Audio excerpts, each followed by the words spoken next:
할렐루야.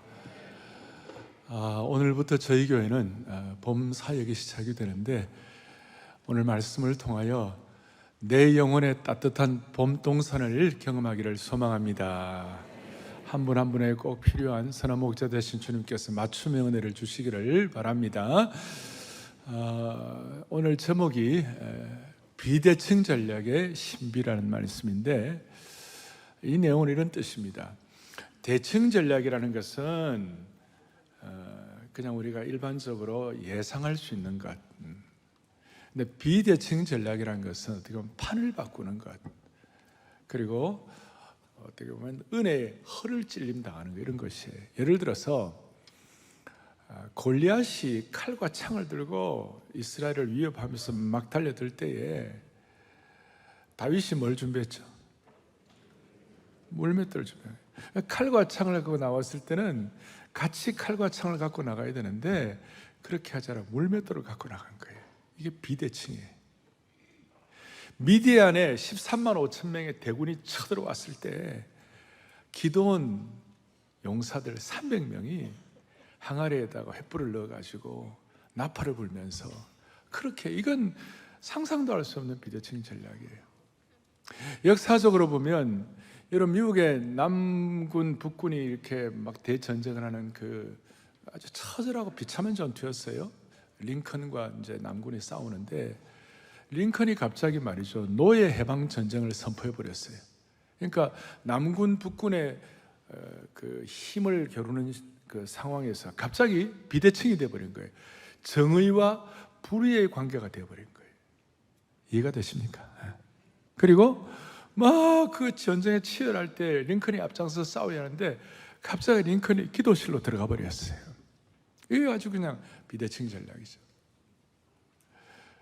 역사적으로 보면 우리나라가 낙동강 밑에만 조금 남아있는데, 뭐 거의 다 우리가 다 패한 그런 상황인데, 사람들이 천안교회에 모여가지고 눈물로 기도하고, 그게 어떻게 보면 비대칭 전략인데, 뭐 그렇게 하려고 한 것보다도 그런 마음을 가지니까, 그때 그 하늘에 우기가 되어가지고 비행기가 제대로 할 수 없었는데, 그 기도 통하여 하늘이 맑게 되어가지고 공군 전략이 앞섬으로 말미암아 그 인천 상륙작전의 성공을 위한 발판이 되게 됐던 거예요.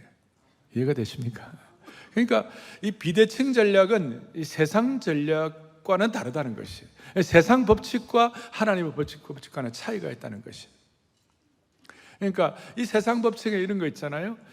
건물 높은 건물에서 누가 뛰어내리면 중력의 법칙에 의해 거기서 떨어져 죽는 것이죠. 그런데 그 떨어져 내리는 중력 법칙, 세상 법칙보다도 더 강한 공기 역학 법칙이 있는 거예요. 그러니까 뛰어내리지만 높은 데서 행글라이더를 타고 뛰어내리면 어떻게 되는 거예요? 공기 역학 법칙 때문에 다시 살아날 수가 있는 것이에요. 그러니까 중력 법칙 자체가 없어진 것이 아니고 공기 역학 법칙이 더 압도하는 것이에요. 그러니까 오늘 예배를 드리면서 저와 여러분들이 더 압도한 은혜를 받기를 바라는 것이에요. 오늘 본문은 여러분 잘 아시는 대로 가나안 땅 입구에 뭐가 있냐면 여리고성이 있는 거예요. 그러니까 여리고성이 아주 난공불락의 성이고 금성철벽의 성이고 사람이 어찌 할 수가 없는 거예요. 그런 성을 앞에 놓고 하나님께서 어떻게 하실까? 성을 공략을 하려면 뭐 사다리를 갖다 놓고 사람들이 올라가야 되고, 무슨 아니면 큰 뭐 이렇게 공격용 무기를 던지고 또 화살을 쏘아야 되고 돌을 던지고 그래야 되는데, 하나님 어떻게 하냐? 그냥 하루에 한 바퀴씩 돌아라. 매일매일 한 바퀴 돌아라. 그 돌 때 또 사람들이, 여리고 성 안에 있는 사람들 얼마나 조롱했겠어요. 저 바보들이 지금 뭐 하고 있냐고. 그리고 그런데 갑자기 6장 10절에 보면 다 6장 뭐라고 되어 있어요? 외치라 하는 날에 뭐예요? 외칠지니라. 전쟁인데 지금 가장 난공불락의 성을 앞에 놓고 외치라는 거예요. 이게 이런 비대칭 전략이 어디 있습니까?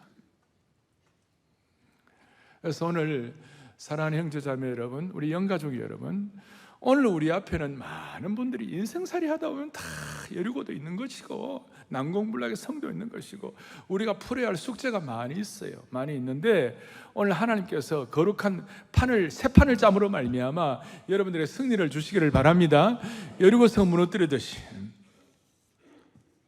그러니까 오늘 본문의 이스라엘 백성은 여리고성 전투에서 여러분 패배하면 이제 전멸당하거나 아니면 다시 노예가 되거나 아니면 광야로 도망쳐가지고 광야에서 다시 이리저리 헤매며 살아야 되는데, 이해할 수 없는 하나님의 법칙을 가지고 이 말씀 앞에서, 그래서 오늘 이 말씀 앞에, 이제 제가 말씀드린 이 말씀 앞에 여호수아와 그를 따르던 이스라엘 백성들은 성경에서 유일한 순종의 세대가 됐어요.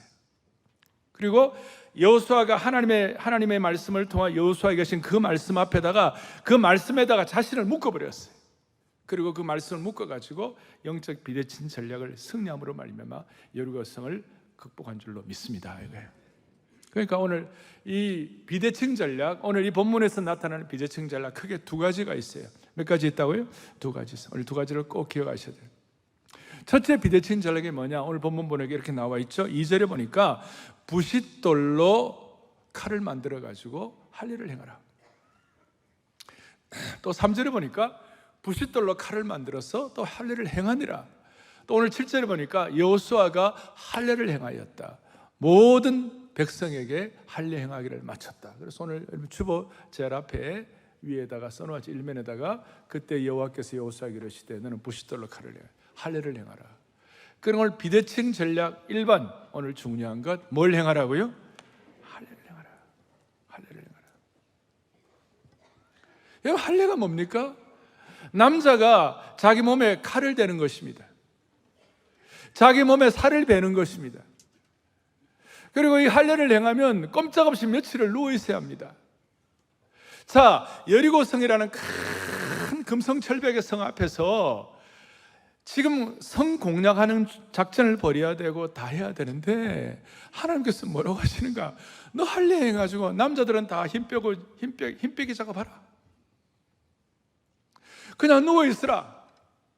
누워있는데 적들이 쳐들어오면 다 죽게 되어 있는데, 인간적으로 생각하면, 인간적인 대칭 전략으로 생각하면 이거는 있을 수가 없는 것이고 이렇게 하면 안 되는 거예요. 근데 하나님께서 어떻게 하시는가? 할례 행하라.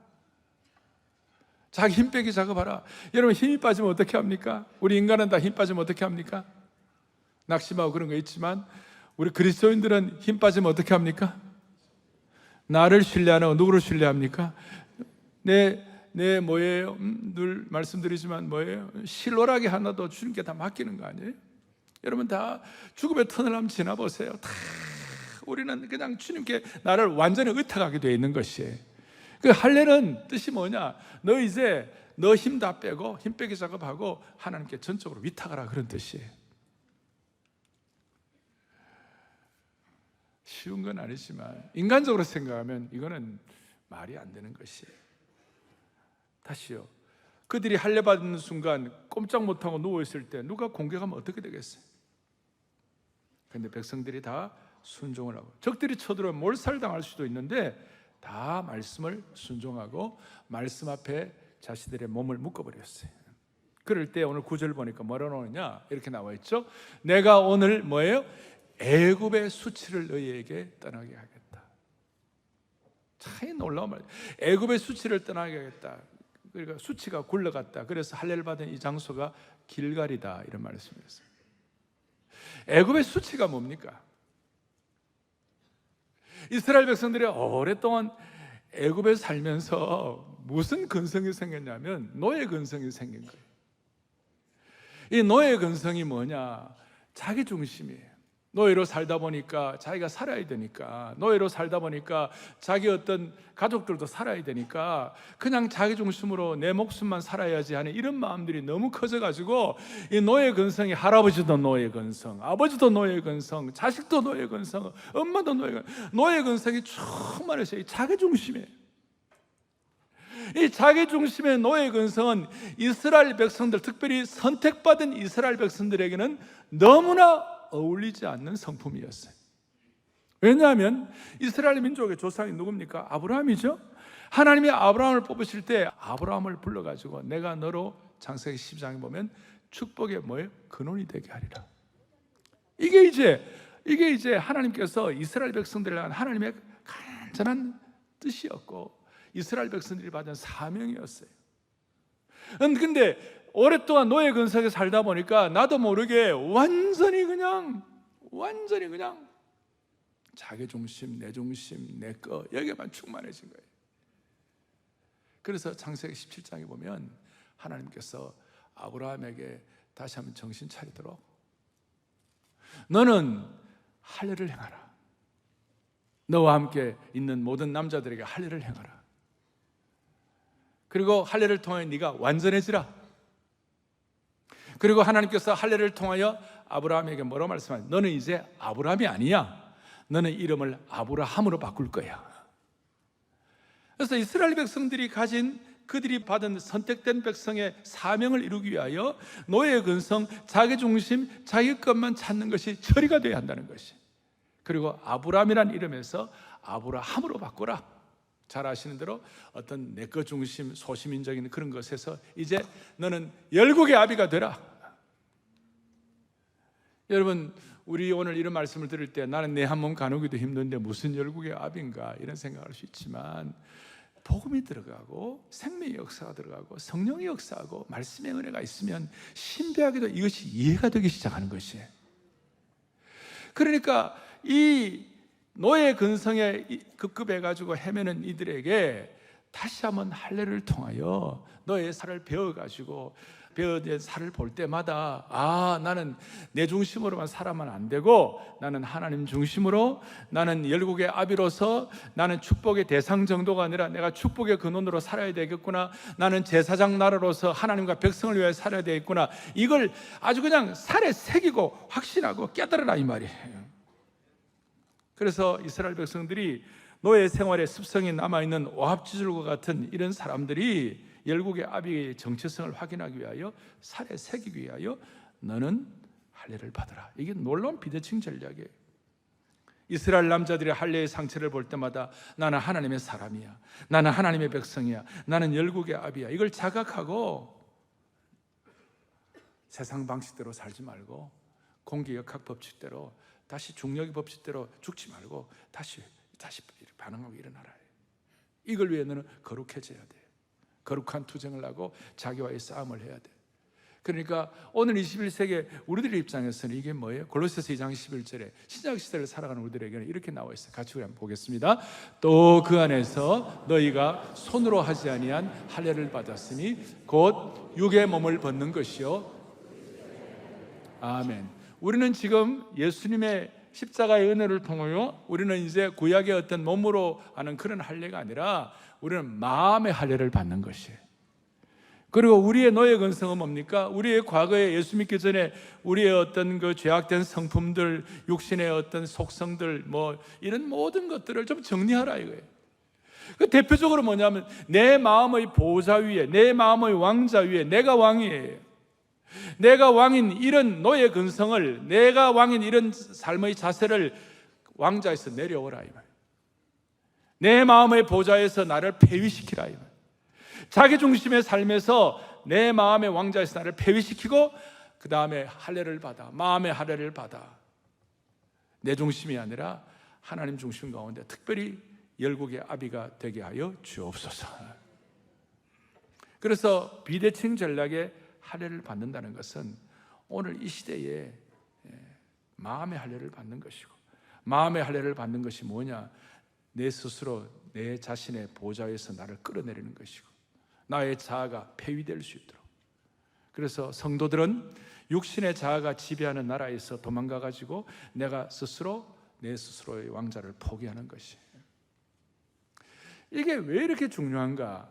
여러분, 이게 안 되면 믿음의 용량이 안 되고 준비가 안 돼 있기 때문에 하나님께서 가나안에 젖과 꿀이 흐르는 복을 주시려고 해도 대상이 안 되는 것이에요.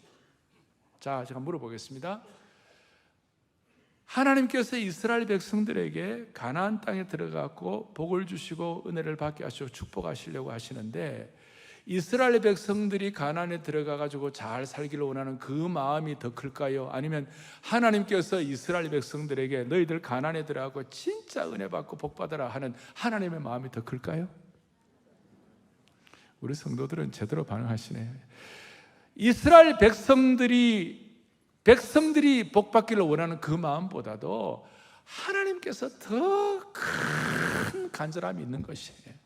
제가 주님께 좀 이런 용어를 써서 죄송한데, 정말 하나님이 우리가 진짜 하나님의 복을 받기를 안달복달할 정도, 죄송합니다, 안달복달하실 정도로.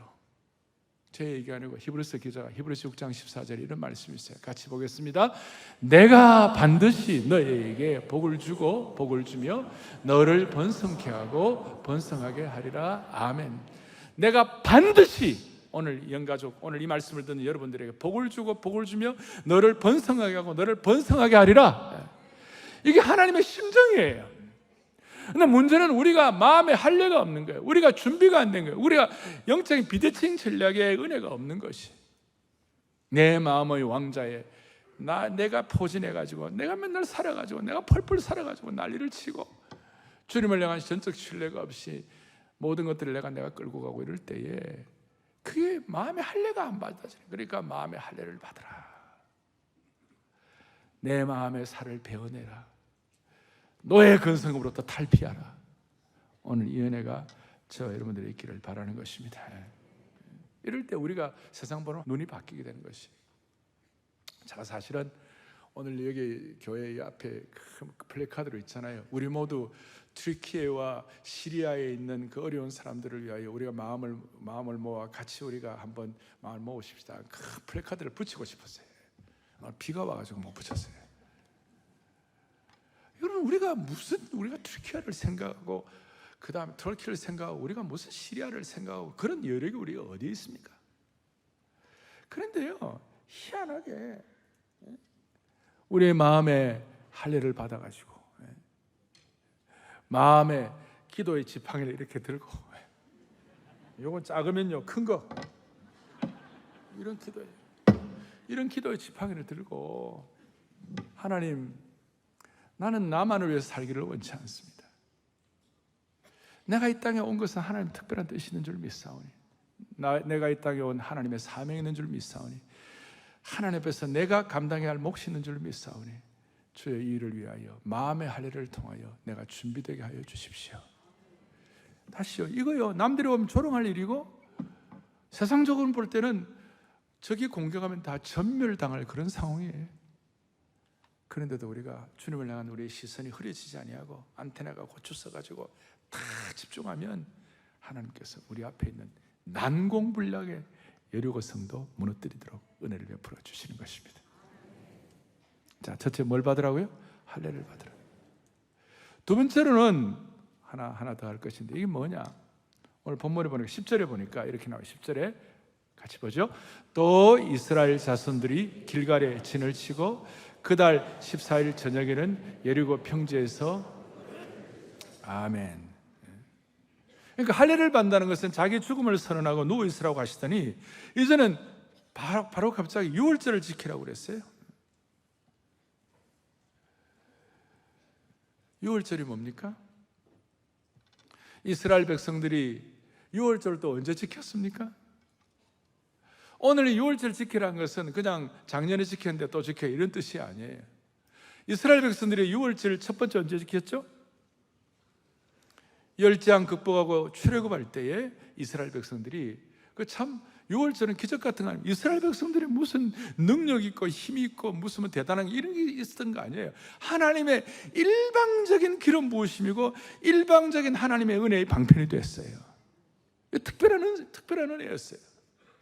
유월절 그때 지키고, 자, 오늘 이 상황이 어느 정도 되는가 하면 출애굽하고 난 다음에 거의 40년이 지났어요. 그 애굽에서 지금 가나안 땅 입구까지 330km? 그리고 걸어가면 뭐 한 650km, 한 700km? 그러면 하루에 뭐 많은 가족들하고 전체가 행진하니까 한 15km 건다 치면 아무리 뭐 많이 가도 뭐 40일, 50일이면 충분히 갈 수 있는 거리인데 40년이 걸렸어요. 왜 40년이 걸렸는가? 노예 근성의 때가 빠지지 않는 거예요. 걸핏하면 애굽으로 돌아가자 그러고, 걸핏하면 원망하고, 걸핏하면 난리치고, 걸핏하면 고기 없다 그러고, 그러니까 이 때가 빠지고 이 근성이 빠진 데는 시간이 오래 걸리는 거예요. 그래서 첫 번째 유월절 지키고 그 다음에 한 1년쯤 지나가 시내산 언약할 때 그때 한번 지키고 거의 40년 만에 지금 유월절을 지키라고 하는 거예요. 그 유월절 지키라는 것은 뭐냐 이런 뜻이에요. 너희가 너희 힘으로 할 수 있는 게 뭐 있냐. 유월절은 하나님의 기적적인 은혜의 방편인 줄로 믿습니다. 그러니까 여러분, 할례는 일평생 한 번 하는 거예요. 할례는 남자가 하는 거예요. 그런데 유월절은 모든 사람이 받는 것이, 그리고 할례는 일평생 한 번 하는 것이, 유월절은 매년마다 반복하는 것이에요. 그러니까 할례의 은혜를 가지고 자아가 깨어진 하나님의 사람들에게 필요한 것이 뭐냐. 할례는 우리가 받는다고 한다면 유월절은 하나님의 일방적인 은혜를 부어주시는 것이에요. 그러니까 우리의 마음속에 간절한 소원과 기대가 있어요. 하나님 아버지, 오늘도 매일 매순간 살아가는데 우리에게는 유월절의 기적과 같은 은혜가 필요한 줄로 믿습니다. 이게 너무 우리에게는 간절한 거예요. 저에게도 간절한 거예요. 우리 하나님의 나라는 말에 있지 않고 능력 있는 줄 믿습니다. 우리가 지금 회복을 넘어 붕으로 한국교회 가기 이렇게 소원하고 있습니다. 이럴 때 우리에게 하나님께서 주시는 유월절의 은혜가 필요한 것이, 유월절의 능력이 필요한 것이, 유월절에 우리 일상 사람들이 생각하는 기대 이상의 특별한 하나님의 간섭이 필요하신 것이. 예를 들어서 이런 뜻입니다. 아브라함에게 있어서 유월절의 은혜가 뭡니까? 아브라함의 100살에 이삭을 낳은 것은 유월절의 특별한 은혜예요. 그러니까 다시 얘기하면 유월절은 우리 힘과 능력으로 할 수 없는 것, 하나님만이 주셔야 하는 것, 하나님만이 주시는 특별한 은혜, 기가 막힌 그야말로 비대칭 전략의 판을 깨는 어떤 그런 놀라운 하나님 은혜가 유월절의 은혜인데, 아브라함에게는 이삭 받는 것, 노아에게는 방주 받는 것, 요셉과 같은 사람에게는 총리 대신 되는 것, 이런 것들이 최고의 유월절의 축복이에요. 아까 비대칭 전략 얘기했을 때 비대칭 전략의 최고의 비대칭 전략의 수준은 뭡니까? 겟세마네 동산에 마귀가 이제 공격을 해가지고 예수님을 잡아 죽이려고 공격에 왔을 때 대칭 전략은 뭡니까? 예수님이 12영이나 더 되는 천사를 데리고 와가지고 그냥 다 멸절시키는 것이 그게 대칭 전략이지만, 영적인 비대칭 전략은 그 순간 예수님이 십자가 지신 것이에요. 그 십자가 지신 것이 비대칭 전략의 아주 특별한 최고봉이죠. 유월절도 마찬가지예요. 하나님께서 아담과 하와에게 에덴 동산 주신 것 자체가 유월절이에요. 유월절의 축복이에요. 무엇보다도 유월절의 제일 큰 축복 중에 하나가, 부족한 우리가 요청한 적도 없는데 하나님께서 독생자 메시아를 우리에게 허락해 주신 줄로 믿습니다. 최고의 유월절의 은혜. 좀 더 깊이 들어가면 오늘 이 시간 하나님께서 우리의 이와 같이 살아있는 하나님의 말씀, 전 세계 어느 나라에 성경 번역, 영어 번역, 독일어 번역, 스페니시 번역, 포르투기시 번역, 일본어, 중국어 번역 다 있지만 우리 한국어 성경의 번역이 진짜 좋아요. 예수께서 가라사대, 저는 가라사대가 좋아요. 가라사대가 좋아요. 가라사대. 정말 이거는요, 우리 민족을 향한 하나님의 이 말씀 자본으로 주신 이 하나님의 말씀, 이 언약의 말씀은 우리 민족에 주신 하나님의 유월절의 은혜예요. 여러분, 우리에게 하나님의 교회를 주신 것이 유월절 은혜인 줄 믿습니다. 영적 가족 주신 것이 하나님의 유월절 은혜인 줄로 믿습니다. 일방적으로 하나님께서 우리에게 젖과 꿀이 흐르는 가나안의 은혜의 경제에 들어갈 수 있도록 우리에게 할례를 향하게 하시고 유월절의 축복을 주시는 주님을 찬양하는 것입니다. 하늘 다시 한번 정리하면, 할례를 받는다는 것은 자기중심의 신앙에서 하나님의 심정과 세계를 품는 신앙인으로 바뀌어가는 것입니다. 이런 내면을 회복하는 것입니다. 아브라함의 후손이 아니라 아브라함의 후손으로 올라가야 되는 것입니다. 그리고 할례를 받고 난 다음에 우리가 이 시대에 그 내 중심의 신앙을 정리하고 주님이 주시는 사명의 십자가를 더 잘 지기 위해서는 우리에게 또 필요한 것이 있어요. 그것이 뭐예요? 유월절의 은혜와 축복이 필요한 것이에요. 남들이 볼 때 기적 같은 만나와 그 다음에 유월절의 축복과, 남들은 장자가 다 죽어나는데 우리는 하나님이 살려주시는 그런 은혜가 필요한 것이에요. 그걸 유월절 은혜를 받을 때만 우리는 뭐냐? 공로의식이 아니라 은혜의식에 충만하게 되는 것이에요. 날마다 하나님의 오늘 기도하실 때 은상관 얘기했는데 은상관이 뭡니까? 은혜 위에 은혜다. 한 번 받는 은혜가 아니다. 은혜에 관해서는 6월절 은혜에 관해서는 우리는 매일 매주 매년 받아야 우리의 속에 있는 노예 근성이 극복이 되는 것이에요. 그래서 은혜의식이 충만하게 되면, 은혜가 커지면요, 우리의 삶에 나를 나타내는 거, 내 중심, 이런 것들이 점점 작아지는 거예요. 예를 들어서 은혜의식이 은혜가 2가 되고 내가 공로나 내가 능력이 1이라고 그러면 2분의 1 정도 되면 날마다 내 공로나 내 생각을 많이 생각하게 돼요. 그런데 은혜의식이 만, 어떤 사람은 10만, 어떤 사람은 100만 분의 내 공로가 1이 되면요, 그건 내 공로는 별거 아니에요. 날마다 은혜의식에 충만해지는 것이에요.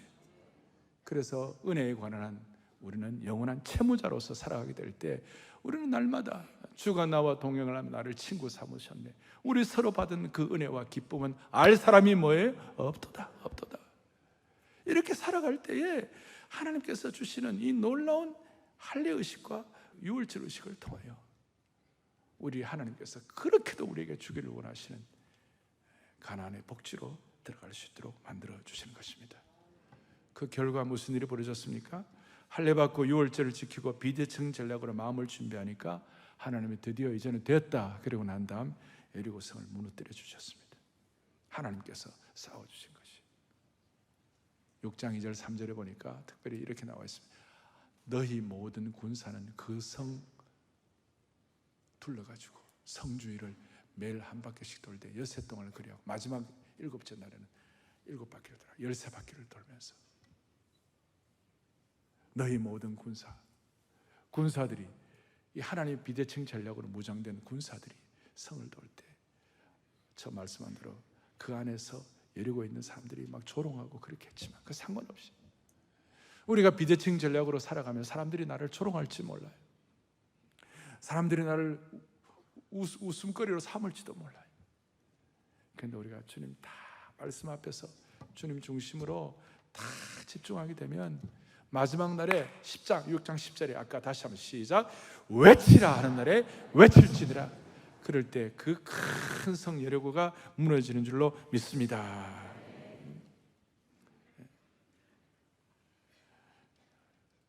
외치라 할 때 외칠지니라. 그리고 외칠 때에 이 싸움은 내 싸움이 아니라 하나님과의 싸움이구나. 여호수아의 지도력을 통하여 이 하나님의 뜻을 바로 깨달은 그들이 하나가 되니까, 결사적으로 하나가 되니까, 결사적으로 절대적으로 하나님을 신뢰하는 상태가 되니까, 결사적으로 하니까 세상이 뒤집어지고 새 역사가 일어난 줄로 확신합니다.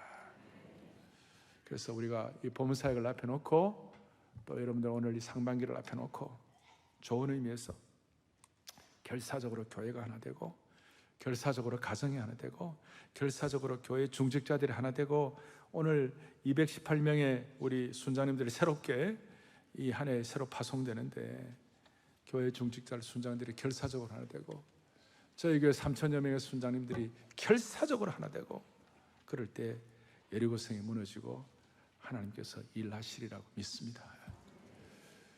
말씀을 정리하겠습니다. 사람들은 대칭적으로 늘 생각합니다. 막 기도한다고 뭐 일이 일어나겠나? 토요일마다 이거 들고 나와가지고 기도한다고 뭐 일이 되겠나?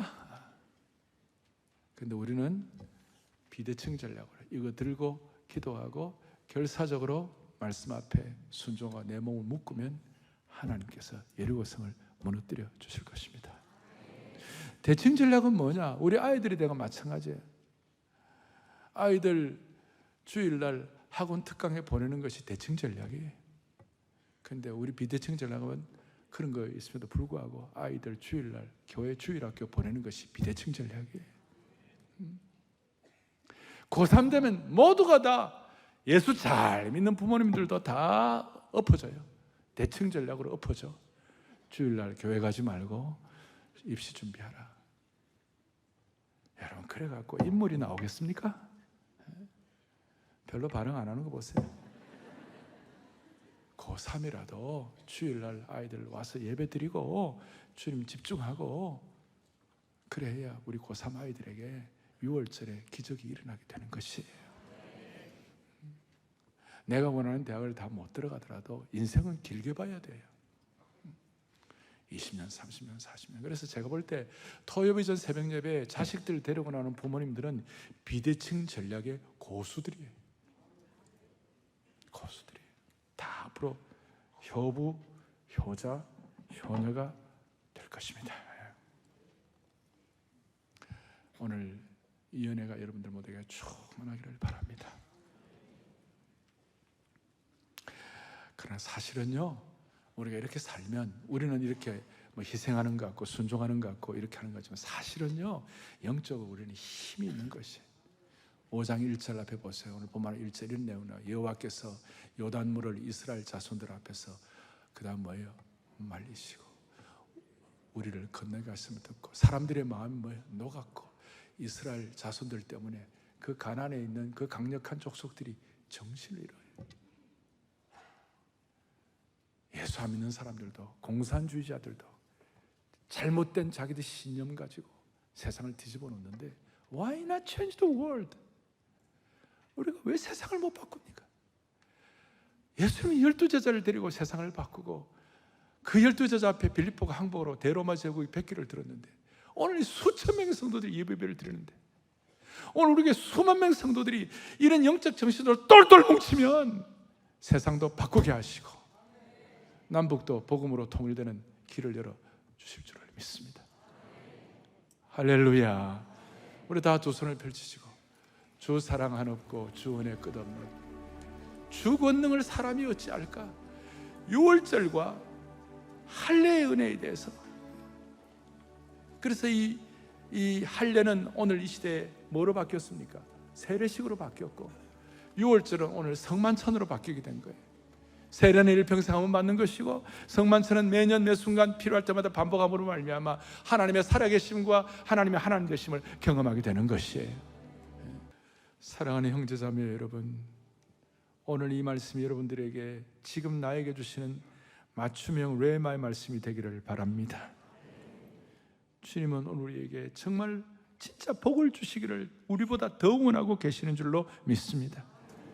오늘 이 말씀 순종하여 모두가 다 21세기의 여호수아와 갈렙이 되기를 소망하는 것입니다.